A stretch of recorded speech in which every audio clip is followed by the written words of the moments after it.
चंद्रगुप्त मौर्य, महाराणा प्रताप, वीर शिवाजी महाराज, क्या ये लोग जिम जाया करते थे? नहीं। फिर भी उनका शरीर जो है फौलादी था। कैसे, कभी ये आपने सोचा है? ये तो आपको मानना पड़ेगा, पहले जमाने में लोग बहुत ही ताकतवर होते थे। महाराणा प्रताप का भाला जो है 81 किलो का था। उनके छाती का जो कवच था वो 72 किलो का था। उनका भाला, कवच और ढाल और साथ में 2 तलवारों का वजन मिलाकर 208 किलो था। लेकिन सवाल ये उठता है कि उस समय के लोग इतने ताकतवर कैसे रहते थे? ये बात भी सच है कि वो लोग जिंदा रहने के लिए खाना खाते थे और आज हम सिर्फ जीभ के स्वाद के लिए खाना खाते हैं।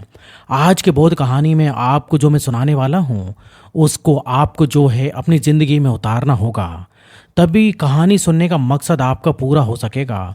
क्योंकि इस कहानी में कुछ ऐसी बातें हैं, कुछ ऐसे रहस्य हैं जो आपको हमेशा स्वस्थ बनाए रखेंगे।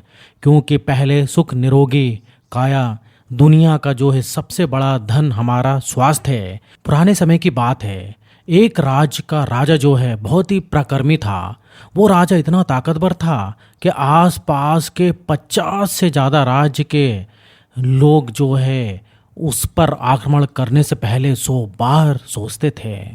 वहाँ के राजा और वहाँ की सेना बहुत ही ज़्यादा ताकतवर थे। राजा अपने प्रजा के लिए काम करता था।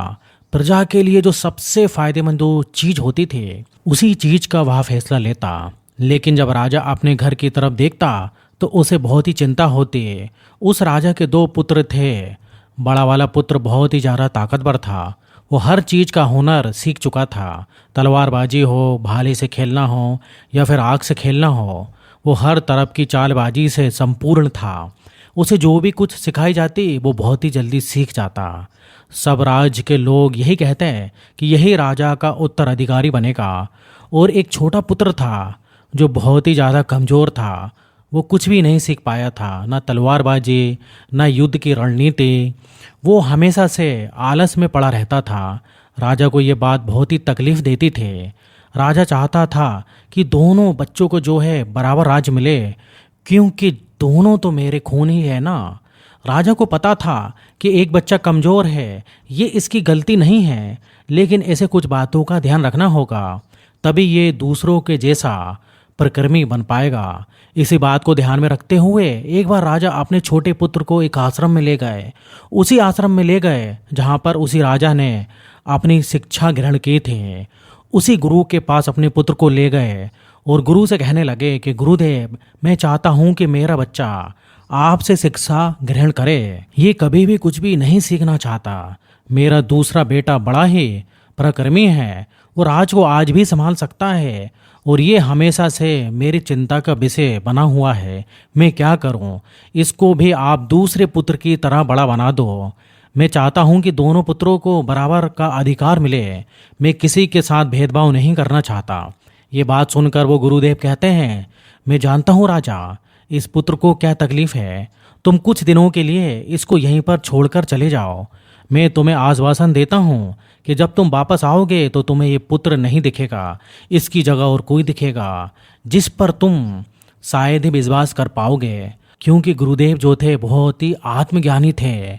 वह उस पुत्र को देखकर समझ गए थे कि इस बच्चे को क्या तकलीफ है और इसे कैसे पराक्रमी बनाया जा सकता है। क्योंकि वो आखिर एक राजा का ही खून था। बस उसे इस बात का एहसास करवाना था। राजा वहाँ पर अपने बच्चे को जो है छोड़कर चले जाते हैं। उसके बाद वो शीश की तरह उस गुरु के आश्रम में रहने लगता है। और बहुत दिन बीत गए, लेकिन गुरुदेव जो है सही समय का इंतज़ार कर रहे थे। एक दिन वह गुरुदेव उससे कहते हैं, चलो आज मैं तुम्हें कुछ दिखाना चाहता हूँ। उसके बाद उस बच्चे का हाथ पकड़ते हैं और एक पहाड़ी पर लेकर जाते हैं। उस पहाड़ी पर ले जाकर गुरुदेव कहते हैं, आज मैं जो तुम्हें सिखाने वाला हूँ वो तुम्हें ध्यान से सीखना होगा। क्योंकि तुमने यदि आज नहीं सीखा तो ज़िंदगी में कभी कुछ नहीं कर पाओगे। क्योंकि अब तुम्हारे घर जाने का वक्त आ चुका है। मैं तुम्हें ये एहसास कराना चाहता हूँ कि तुम इस धरती पर क्यों आए हो। उसके बाद वो गुरुदेव कहते हैं, ज़रा ऊपर ध्यान दो। ऊपर एक चील दिखाई देती है जिसने पंजे में अपना बच्चा जो है पकड़ा हुआ था।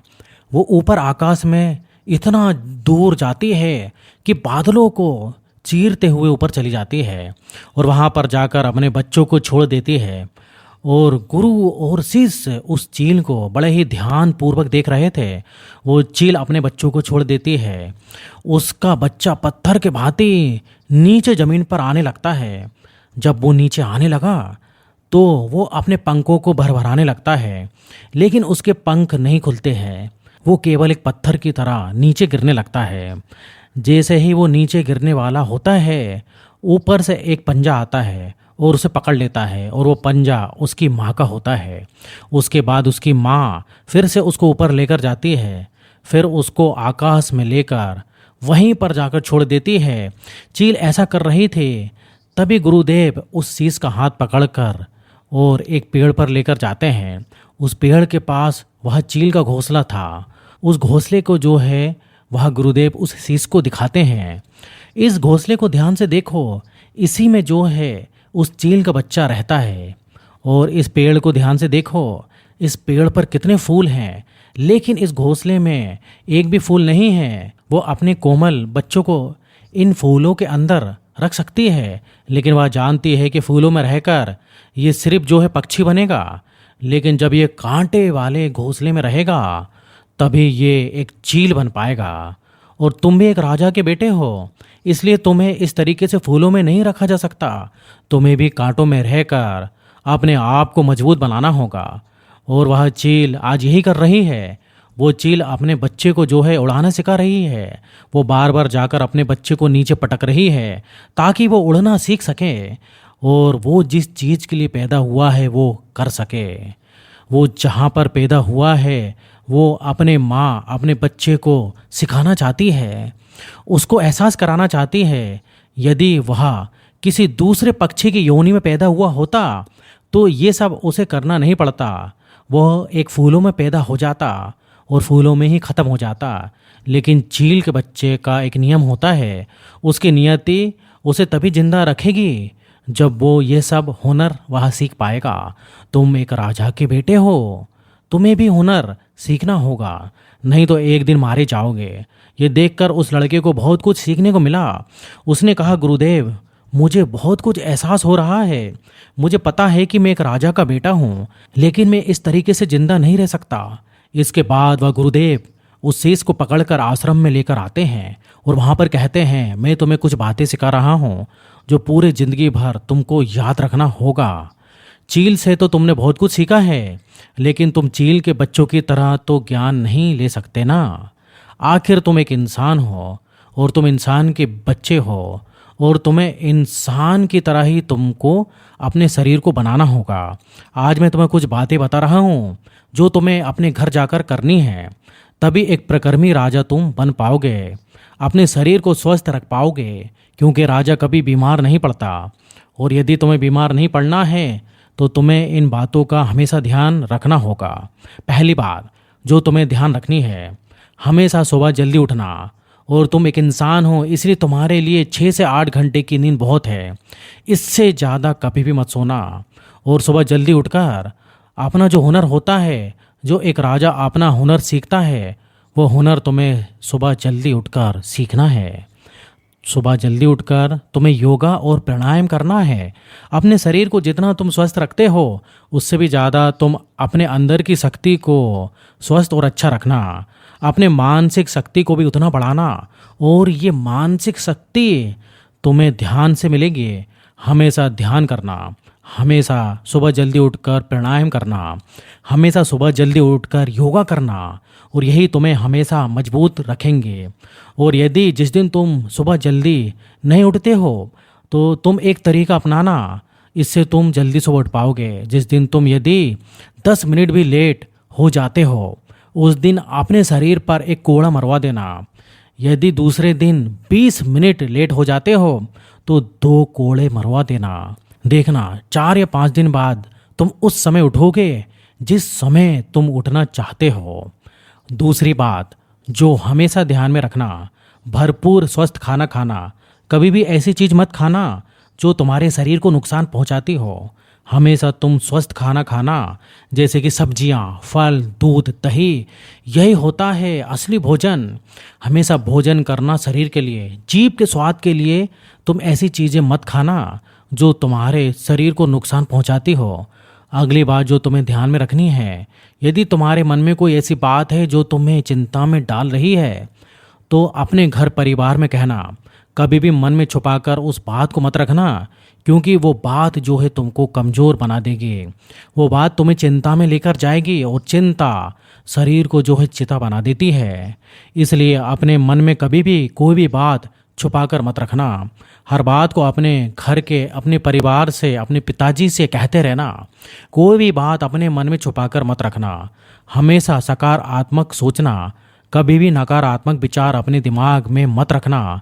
सबके जीवन में उतार चढ़ाव आते ही रहते हैं। अच्छा और बुरा सबके जीवन में होता रहता है। सुख दुख आते रहते हैं। ये जिंदगी की एक सिक्के के दो पहलू हैं। इसलिए जीवन में कैसा भी वक्त क्यों ना हो, हमेशा सकारात्मक रहना। अगली बात जो ध्यान में रखनी है, हमेशा हंसते रहना, हमेशा मुस्कुराते रहना।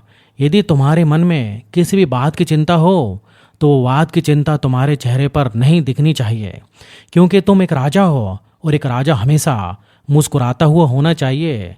तभी जनता भी मुस्कुराती है। इसलिए तुम भी जनता के बीच रहो, या फिर घर के बीच, हमेशा मुस्कुराते रहो। क्योंकि जितना मुस्कुराओगे तुम्हारे शरीर में सकारात्मकता आएगी, और इससे तुम्हारा शरीर और मजबूत बनेगा। और अंतिम बात जो तुम्हें ध्यान में रखनी है, वो ये है कि हमेशा दान पुण्य करते रहना। कभी भी दान पुण्य से पीछे मत हटना। तुमने सुना होगा कि पिछले राजा महाराजा ऐसे होते थे, दान पुण्य में अपना राजपाट भी दे देते थे, क्योंकि वो जानते थे दान पुण्य में ही सबसे बड़ा खुशी का मौका है। क्योंकि तुम दान पुण्य करते हो, तो जरूरी नहीं कि पैसों से किया जाए, किसी की मदद करके भी हम दान पुण्य कर सकते हैं। इसलिए कभी भी दान पुण्य से पीछे मत हटना, क्योंकि जब हम दान पुण्य करते हैं तो हमारे मन में एक खुशी आती है, और वही खुशी हमारे शरीर को मजबूत बनाती है, और वही खुशी हमें स्वस्थ रखती है। इसलिए कभी भी दान पुण्य से पीछे मत हटना, हमेशा दान पुण्य करते रहना। क्योंकि जितना दान पुण्य करोगे, तुम्हारे संपत्ति घटेगी नहीं, बल्कि बढ़ती जाएगी। उसके बाद राजा का लड़का गुरु के चरणों को पकड़कर कहता है, गुरुदेव, आपने जो मुझे शिक्षा दी है, मैं इसको जिंदगी भर याद रखूंगा। उसके बाद वह शीश कहता है कि गुरुदेव, मुझको आज्ञा दीजिए, मैं अपने राज्य में जाना चाहता हूँ।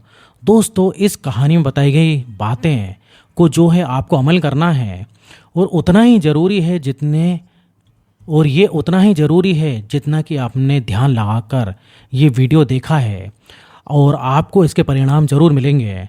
दोस्तों, मिलते हैं अगले वीडियो में। जब तक आप अपना ख्याल रखिए। धन्यवाद।